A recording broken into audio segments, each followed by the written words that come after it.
little guy in the 60s during the muscle era. I was a little guy riding in the back seat of my father's station wagon, or could have been the Cadillac, or it could have been the LTD, I'm not sure. And if we saw a hot rod go down the street, we used to point out the window and we'd take pride in saying, "That's my car," you know. And I lived right off of the main street. Out our back window, we could see Stony Island Avenue, which most of you are familiar with. That's where headquarters was on. So it was on 74, we was on 87. So you would hear drag racing all day long. Well, alhamdulillah, Allah blessed me. I had made a purchase, trying to protect my family.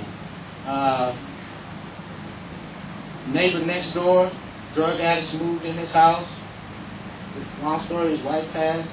He wound up on drugs. I don't know how that happened. And 63-year-old never did drugs, wound up on drugs. So then the next door neighbor on the other side was about to sell. So I said, I got to protect my peaceful environment. So we had those little 3-foot fence. I put a 6-foot fence up, but I needed a loan to get it. So I had some checks left after that.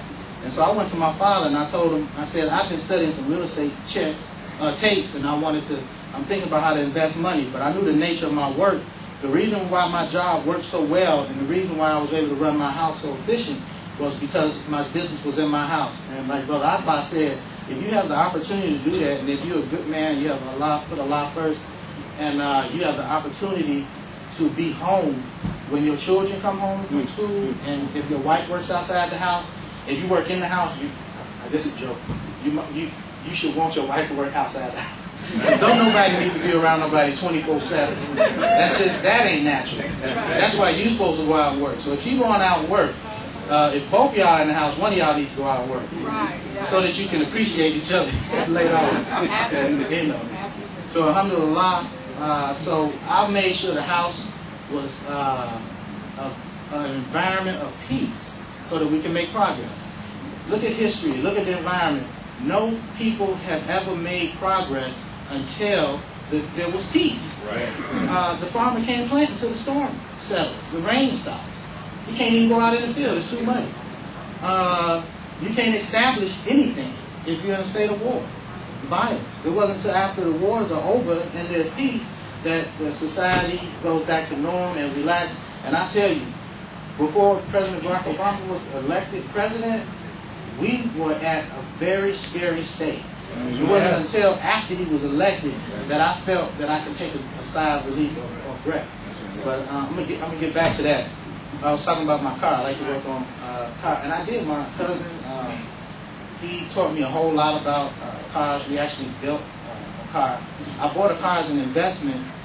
The opportunity, I was driving my normal route from my errands that I run working for the Mosque, and I saw some cars.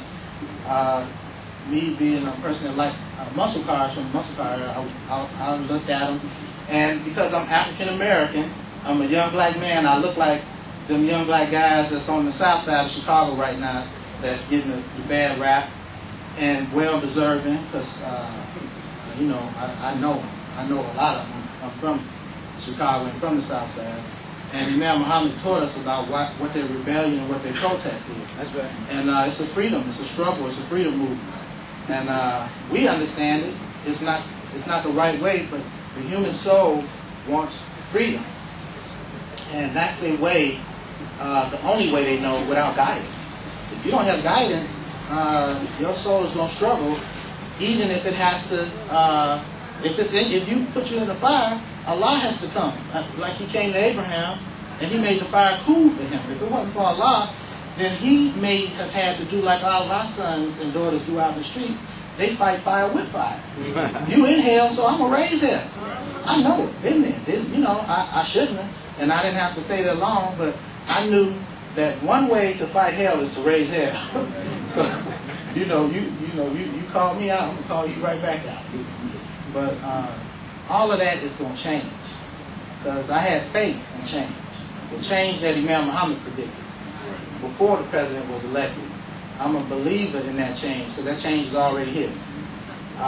The change that he predicted, that's going to be in every child, every male, every female that's born from this day on.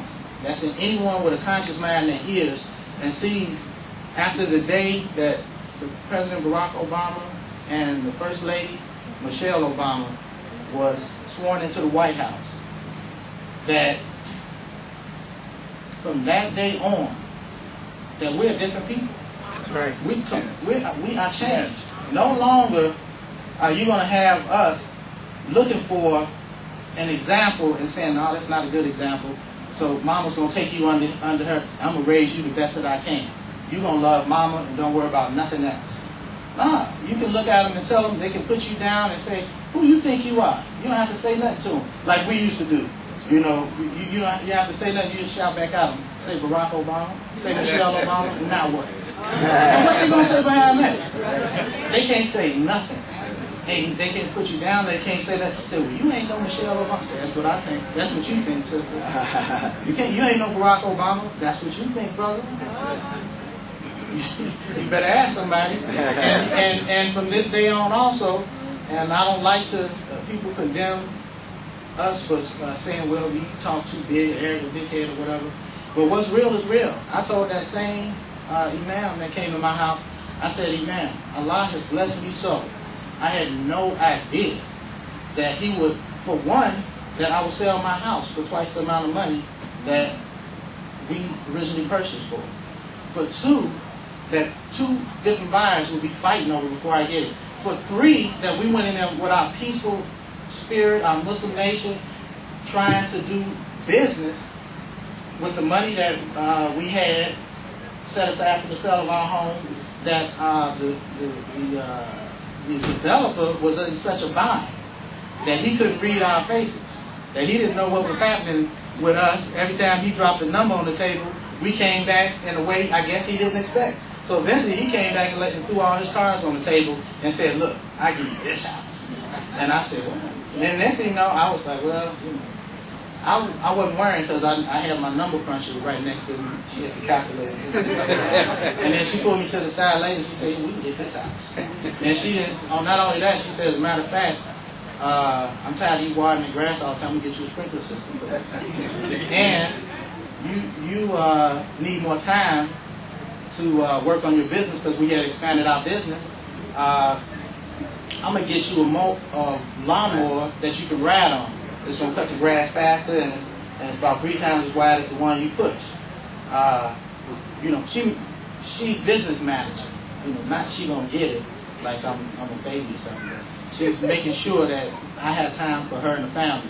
She looked at how big that yard was, and Allah's my witness. When I was at my in the Cape Cod, the little house I was in for the past 15 years, when my neighbor got sick across the street, had cancer, beautiful man, I would go across the street and cut his grass. He was in the hospital. I knew he was in the hospital. When my other neighbor to the left got on crack and he stopped taking care of his property, I would cut his grass. If I had the energy and my lawnmower still had gas in it, I started cutting it. And then one time, I was cleaning the leaves up like a mountain of leaves. I cleaned the leaves up from the trees, big old oak trees. I had cut the low branches and raised them up over the roof lines of the house, brought sunlight in there that hadn't been in there probably for 20 years. Giant oak trees. And I was cutting the grass one day, and I noticed, I said, I just cut my grass, got to the left and to the right, and the one across the street. And I said, Allahu Akbar, I felt good, I was sweating, my body, my muscles was warm, and I was on the road. And I said, one day, you know what, Allah might bless me. I wasn't thinking it, my spirit was just soaring. So I said, Allah might bless me with a lawn the size of what I just cut. You see? And so I felt even stronger. And my neighbor came out and said, what you doing? So I said, I'm just trying to stay in Allah's good graces and His mercy. You know, I said, that's why I do this. That's the only reason I do it. And I got the energy to do it, so I'm going to do it. And lo and behold, I wouldn't say my lawn, my personal lawn is that size, but it's at least the size of, you know what? I think it is. But I think about it. My lawn that I cut is probably the size of those 4 lawns I was cutting. And alhamdulillah. Didn't go for it, wasn't after it, wasn't looking for it, wasn't going after it. The key is that if you love Allah and you go after what is good and what is healthy and the best for your family, and you're willing to sacrifice all, even lay down your life. And my children know that I'm crazy. They say, Daddy, he don't care about living or dying. All he care about is right and wrong, right? I don't care, because Allah is in control of my life and my death. And I died when I stopped fighting for the truth.